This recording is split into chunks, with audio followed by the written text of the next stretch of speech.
갑진년 새해에도 여러분의 가정에 사랑과 평안이 가득하시고 뜻하는 바 모두 이루시고 즐거운 일만 가득하시길 기원하면서 영상을 시작합니다. 앞서 김포 솔편이 문제가 있어서 한동훈 비대위원장이 목련꽃 필 때 김포는 서울시가 될 거다라고 했는데요. 그렇게 안 될 것은 저도 알고 한동훈 비대위원장도 알고 김포 시민도 알고 우리 온 국민이 다 알고 있는 사실입니다. 그렇게 안 될 것이라는 거. 그때 가서 목련꽃은 매년 피니까 한동훈 비대위원장은 내가 올해 필 때라고 얘기하지 않았다라고 얘기하실지 모르겠습니다. 정치검사 출신의 법기술자다운 빠져나갈 길을 열어놓은 것 같습니다. 목련꽃은 매년 피니까요. 또한 김포 시민과 국민이 원하는데 민주당은 반대할 것인가 라고 물었습니다. 저도 묻겠습니다. 지금 국민 대다수가 그렇게 원하고 있는 김건희 특검법을 비롯한 쌍특검법, 이태원 특별법, 그리고 양평 고속도로와 해병대 최상병 국정조사 왜 반대하십니까? 국민이 그렇게 원하시는데. 한동훈 비대위원장의 답을 좀 듣고 싶습니다. 계속해서 지금 어제 대통령 신년 대담 나오는데 어젯밤 윤석열 대통령의 신년 대담 국민들께서는 어떻게 보셨습니까? 윤석열 대통령이 잘 짜여진 각본에 따른 신년 대담으로 지금의 궁색한 처지를 모면하려 했으나 아쉬움과 함께 국민적 공분만 더했습니다. 윤석열 정권이 KBS를 통해 녹화 후 편집한 홍보용 영상을 내보낸 것은 오히려 국민과 괴리된 불통만 확인된 시간이었습니다. 국민적 지탄을 받고 있는 문제들에 대해 자유로운 질문과 진실한 답변이 아닌 변명으로 넘어가고자 해서 오히려 분노만 키운 것입니다. 진실을 두려워하고 국민의 고통에 공감하지 못하며 숨길 게 많아 겁을 내는 떳떳하지 못한 대통령을 봐야 하는 국민들은 더 답답하고 고통스러웠습니다. 그런데 이에 대해서는 KBS의 책임도 매우 큽니다. 윤석열 정권이 들어선 이후 박민 사장 취임과 함께 마치 군사작전하듯이 KBS를 점령해서 전두환 시절의 어용방송으로 되돌아간 것 같습니다. 전두환 시절에 우리가 KBS를 뭐라고 불렀냐? KBS의 영어 명칭은 코리안 브로드캐스팅 시스템인데 그 당시에 우리가 뭐라고 그랬습니까? 전두환 시절에 코리안 바보 만들기 시스템이라고 했습니다.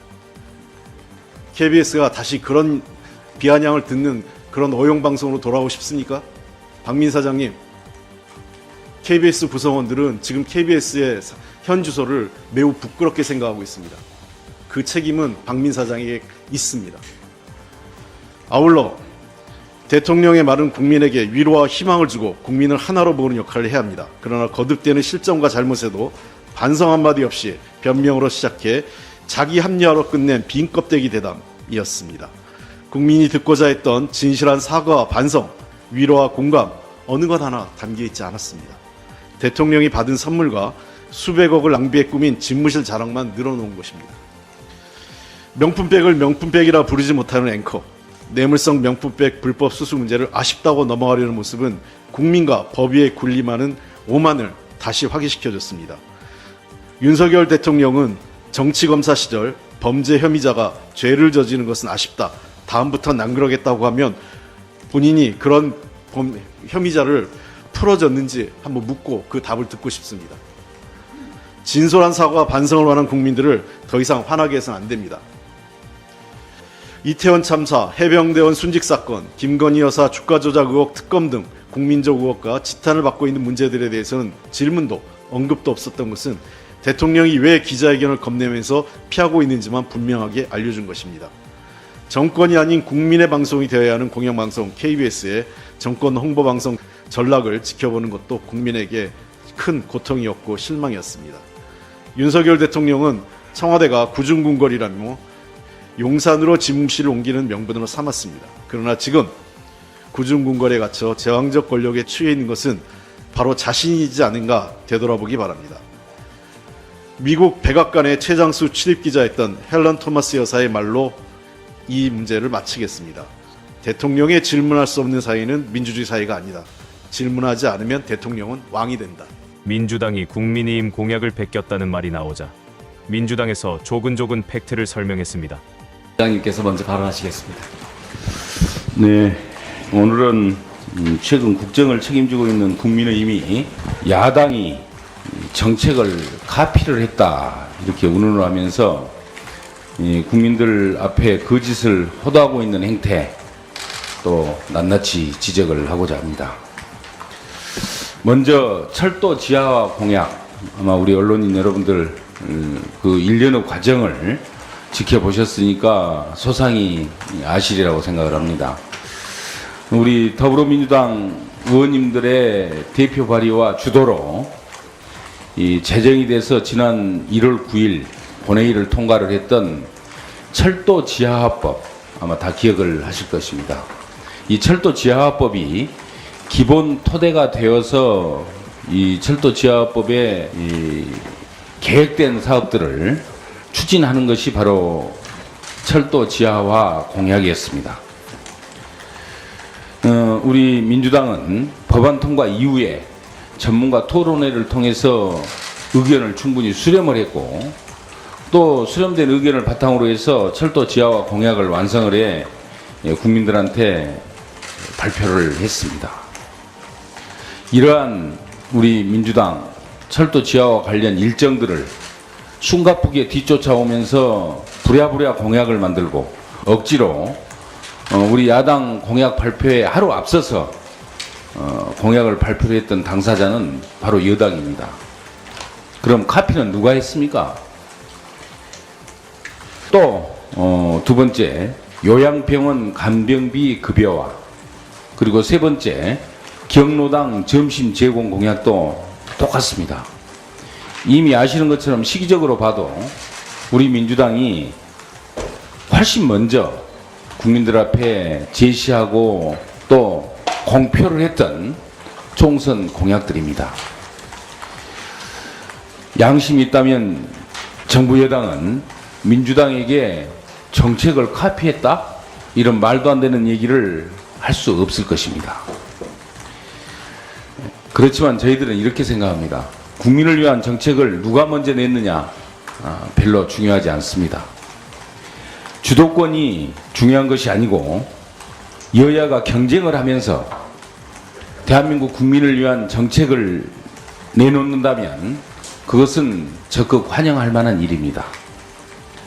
우리 민주당은 국민의힘이 앞으로 우리 당의 정책을 카피하고 또 발표를 해도 뻔뻔한 모방이다 이렇게 비난하지는 않겠습니다. 그렇지만은 제발 집권 여당으로서 책임질 수 있는 약속을 국민들한테 해주기를 간곡히 촉구합니다.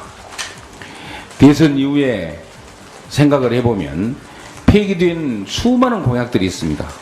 이번에도 헌시작 벌이듯이 총선이 끝나면 없던 일로 해버리는 그러한 행태가 반복되지 않기를 바랍니다. 또한 앞서 말씀을 드렸습니다마는 최근 발표되고 있는 정부의 총선용 공약의 대다수가 국민의힘 스스로가 그동안 상임위에서 줄곧 반대해왔던 정책입니다.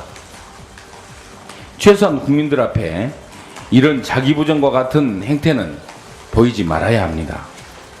지키지 못할 약속을 남발할 것이 아니라 그 결연한 각오로 또 각오를 바탕으로 지금 당장이라도 할 수 있는 일부터 실천에 옮겨주기를 거듭 촉구를 합니다. 네, 방금 이계호 정책의장님도 말씀했듯이 정부 여당이 발표하는 정책은 실현 가능성이 희박한 포퓰리즘 정책이라 평가받고 있습니다. 그게 아니면 하나같이 이 민주당, 더불어민주당이 내놓은 정책을 자신의 것이냐 포장한 것들입니다. 네, 이런 생각을 했습니다. 그래도 된다고요.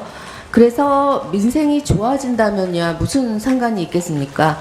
다만 이제까지 그래 했듯이 실행하지도 않을 공수표로 남겨질까봐 그것이 걱정입니다. 이 무책임한 정책은 무정책보다 위험합니다. 국민을 혼란스럽게 할 뿐이고요. 이 충분한 사회적 공감대 형성을 전제로 추진되어야 할 사업들을 정부 마음대로 결정하고 있습니다. 전문가들 말은 귀담아 듣지 않고 추진할 수 있는 것처럼 호도하고 있습니다. 공매도 금지, 대주주 주식 양도세 완화, 금융투자 소득세 폐지에 이어서 부동산 규제 완화, 다주택자 중과세 폐지 방침, 그리고 아시다시피 부자 감세로 가뜩이나 텅 빈 나라 국가는 어떻게 책임지고 채울 셈인지 묻지 않을 수가 없습니다. 얼마 전 의료 개혁을 한다면서 이 발표한 필수 의료 정책 패키지와 의원 정원 확대도 참 그렇습니다. 국민이 필요로 하는 의료 정책은 공공의료, 필수의료, 또 지역의료의 기반을 마련하고 의사 부족 문제를 해결하는 것이죠. 단순히 의대 정원 확대를 원하는 것이 아닙니다. 그럼에도 정부는 공공 필수 지역의료를 살리기 위한 구체적인 대책 없이 반쪽짜리 대책만을 내놓았죠. 이어서 늘봄학교는 맞벌이 부모들의 돌봄 문제를 해결하기 위한 좋은 시도이긴 합니다. 하지만 현장의 목소리를 담아야 합니다. 공간 부족으로 인한 정규 수업 교실 침해, 기간제 또는 자원봉사 인력 채용의 어려움, 해당 학교 교사 강제 투입, 교사에게 과도한 행정 업무 전가, 또 돌봄 공백으로 인한 학생 안전 등 아직 많은 문제가 남아있다는 것을 고려해야 합니다. 교육부와 현장 교사들, 학부모들 간의 의견 차이를 좁히는 노력도 필요합니다. 실질적인 계획 수립이 선행되어야 한다는 것이죠. 그러나 윤석열 대통령은 총선을 앞두고 늘봄 학교 강행을 천명했습니다. 역시나 그랬듯이 책임감은 뒷전으로 보입니다. 현명한 우리 국민들은 입법 없이는 불가능한 정부의 포퓰리즘 선심 정책을 꿰뚫어 보고 있습니다. 이 엄혹하고 비현실적일 만큼 망가진 정권의 행보와 이에 비위 맞추기 바쁜 정부 여당의 강폭 행진 앞에서도 지금 대한민국이 버틸 수 있는 이유는 옳은 목소리를 내는 국민이 있어서입니다. 그러한 국민이 있어서 다행이듯이 더불어민주당도 국민에게 민주당이 있어서 다행이다라는 말을 들을 수 있도록 노력하겠습니다. 예, 특별 서면이 있었습니다. 다 아시는 것처럼 김기춘 전 대통령 비서실장, 김관진 전 국방부 장관 등이 서면되었습니다. 블랙리스트 관여자, 군 정치 관여자, 선거 공작에 책임 있는 자, 이런 자들을 사면하는 것 도대체 무슨 의미가 있습니까? 오히려 헌법적 질서를 훼손하는 것이다 라는 말씀을 드리도록 하겠습니다.